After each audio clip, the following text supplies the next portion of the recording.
یہ واقعہ ہے ایک صحابی کا جن کا نام تھا مرثد ابن ابی مرثد، جو بڑے ہی بہادر صحابی تھے، جو مسلمان قیدیوں کو مکہ سے نکال کر مدینہ لے آیا کرتے تھے۔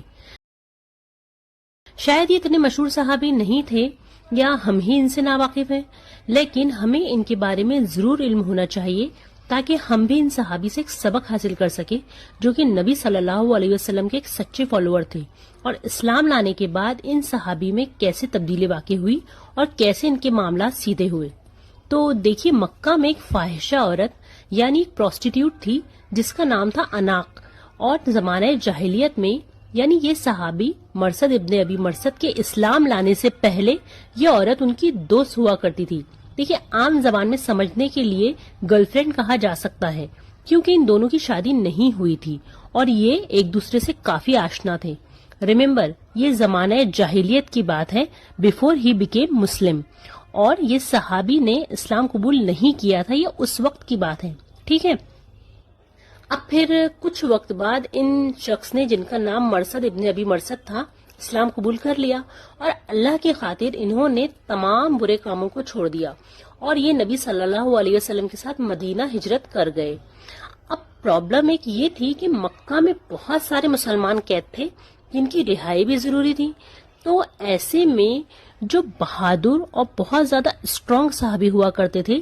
یہ ان کی رسپانسبلٹی تھی کہ وہ ان قیدیوں کو مکہ سے چھڑا کر مدینہ لے کر آئے۔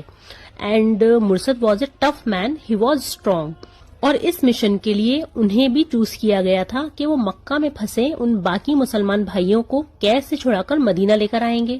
اور خود مرثد ابن ابی مرثد نے ایک قیدی سے پرومس کیا تھا کہ وہ انہیں قید سے نکال کر مدینہ لے کر جائیں گے۔ اب اس مشن کے لیے یہ صحابی مرثد مدینہ سے مکہ کی طرف روانہ ہو گئے،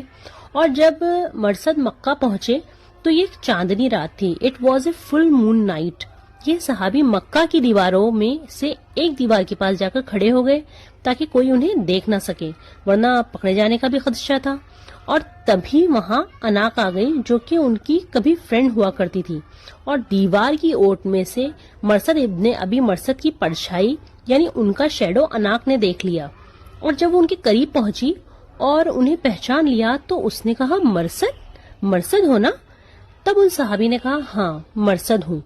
اور وہ عورت اتنی خوش ہوئی، اس نے خوش دلی سے کہا، خوش آمدید، ویلکم۔ ظاہر سی بات ہے اسے اپنے پچھلے دن یاد آ گئے جو وہ کبھی ساتھ ہوا کرتے تھے۔ She remember the old days she had with Marthad رضی اللہ تعالیٰ عنہ۔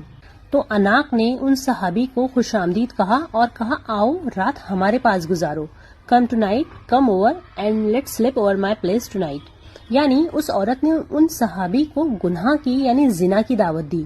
اور چونکہ مرثد ابن ابی مرثد اسلام قبول کر چکے تھے اور ہر گناہ سے توبہ کرنی تھی، اور نبی صلی اللہ علیہ وسلم کی تعلیمات کو مضبوطی سے تھاما ہوا تھا، تو انہوں نے بے جھجک اناق سے کہا کہ اناق، اللہ نے زنا کو حرام قرار دیا ہے، ایڈلٹری بالکل حرام ہے۔ اور ظاہر سی بات ہے، اناق ایک غیر مسلمان عورت تھی، اسے حرام حلال کا کوئی فرق ہی نہیں پتا تھا، اور نہ ہی اسے زنا کے بارے میں کوئی علم تھا، تو شی کنفیوزڈ، اور ساتھ ہی اسے غصہ بھی آیا کہ ان صحابی نے اس کے گناہ کی دعوت کو صاف لفظوں میں ٹھکرا دیا تھا، اور اسی وجہ سے اناق نے شور مچانا شروع کر دیا کہ اے خیمے والو، دوڑو، یہ شخص تمہارے قیدیوں کو اٹھائے لیے جا رہا ہے۔ جیسے ہی مرثد ابن ابی مرثد نے دیکھا کہ اناق نے شور مچا دیا ہے اور اب اناق سب کو ان کے مشن کے بارے میں بتا دے گی، تو ویسے ہی وہ وہاں سے دوڑ پڑے، اور ان کے پیچھے انہیں پکڑنے کے لیے مکہ کے 8 آدمی بھی دوڑ پڑے۔ یہ صحابی بھاگ کر مکہ میں موجود ایک خندمہ نامی پہاڑ کی طرف، جہاں ایک غار یعنی کیو موجود تھی، اس کے اندر وہ صحابی جا چھپے۔ چونکہ پہلے وہ خود بھی مکہ کے ہی رہنے والے تھے، تو انہیں اس غار کے بارے میں اور اس جگہ کا علم تھا، تو وہ اسی غار میں چھپے رہے، یہاں تک کہ مکہ کے 8 اسٹرانگ آدمی ان کا پیچھا کرتے ہوئے اس پہاڑ کے اوپر آ پہنچے۔ اور مرثد کہتے ہیں کہ وہ 8 لوگ پہاڑ پر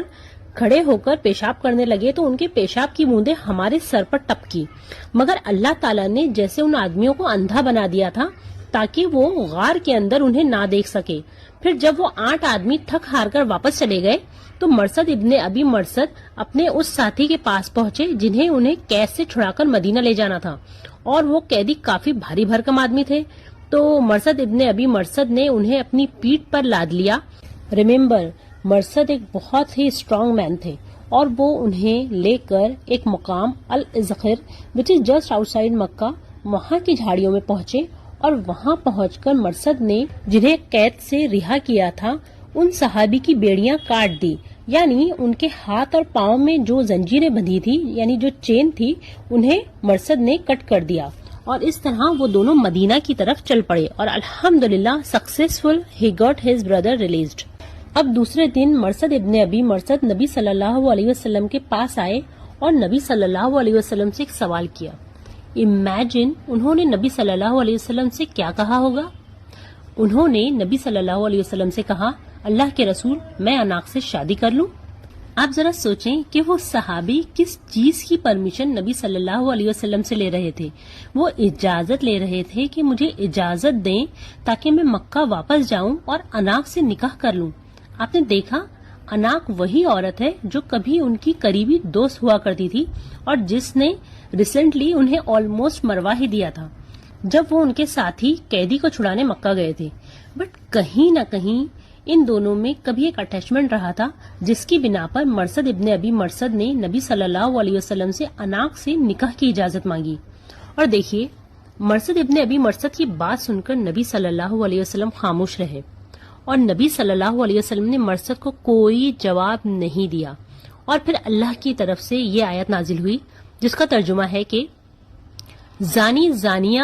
یا مشرکہ ہی سے نکاح کرے اور زانیہ سے زانی یا مشرک ہی نکاح کرے، مسلمانوں پر یہ نکاح حرام ہے۔ دیکھیے، اٹ واز سو سینسٹیو کہ اللہ تعالیٰ نے کیسے مرصد ابن ابی مرصد کے اس مسئلے پر ایک بہترین اور قیامت تک پڑھی جانے والی اس آیت کو نازل کیا کہ ایک بدکار عورت سے کوئی بدکار مرد ہی نکاح کرتا ہے یا بدکار مرد کسی بدکار عورت سے ہی نکاح کرتا ہے۔ اور پھر اس آیت کے نازل ہونے کے بعد نبی صلی اللہ علیہ وسلم نے مرصد ابن ابی مرصد سے فرمایا کہ اللہ ایک مومن کو کسی ایڈلٹریس یعنی زانیہ اور ڈس بلیور یعنی مشرکہ سے نکاح کی اجازت نہیں دیتا ہے، اور تم اس سے نکاح نہ کرو۔ یعنی نبی صلی اللہ علیہ وسلم نے مرصد ابن ابی مرصد کو اناق سے نکاح کی اجازت نہیں دی اور کہا اٹس حرام، اور اس طرح مرصد ابن ابی مرصد بھی اس آیت کے بعد سیٹسفائی ہو گئے۔ دیکھیے، قرآن میں آتا ہے کہ پاکیزہ عورتیں پاکیزہ مردوں کے لیے ہیں اور پاکیزہ مرد پاکیزہ عورتوں کے لیے ہیں۔ آپ سمجھ رہے ہیں؟ یعنی مرصد تو اسلام قبول کر چکے تھے اور ہر طرح کے گناہ سے توبہ کر چکے تھے، مگر اناق نے نہ ہی اسلام قبول کیا تھا اور نہ ہی وہ پاک عورتوں میں سے تھی، وہ ایک فاحشہ عورت تھی۔ تو اس آیت کی تفسیر میں یہی کلیئر کیا گیا ہے کہ زانی عورت زانی مرد ہی سے نکاح کرے گی یا زانی مرد زانی عورت سے۔ تو پھر کیسے ممکن تھا کہ مرصد ابن ابی مرصد ایک زانیہ سے نکاح کر لیتے؟ ایک مومن مرد ایک مشرکہ عورت سے کیسے نکاح کر لیتا؟ اینڈ دیٹ ایگزیکٹلی واٹ اناق از۔ دیکھیے، اس قصے سے ہمیں یہی پتا چلتا ہے کہ یہ شخص اسلام لانے کے بعد کیسے حرام فعل سے رک گیا، اور ہمارے لیے اس میں بہت بڑی سیکھ ہے کہ ہم کیسے اپنے نفس پر قابو پائیں، بھلے ہم کسی سے کتنے بھی زیادہ اٹیچ ہوں، بٹ اگر وہ عمل ہمارے اللہ کو ناراض کر رہا ہے تو ہمیں اس سے باز آ جانا چاہیے۔ اللہ تعالیٰ ہمیں کہنے اور سننے سے زیادہ عمل کی توفیق عطا فرمائے، آمین یا رب العالمین۔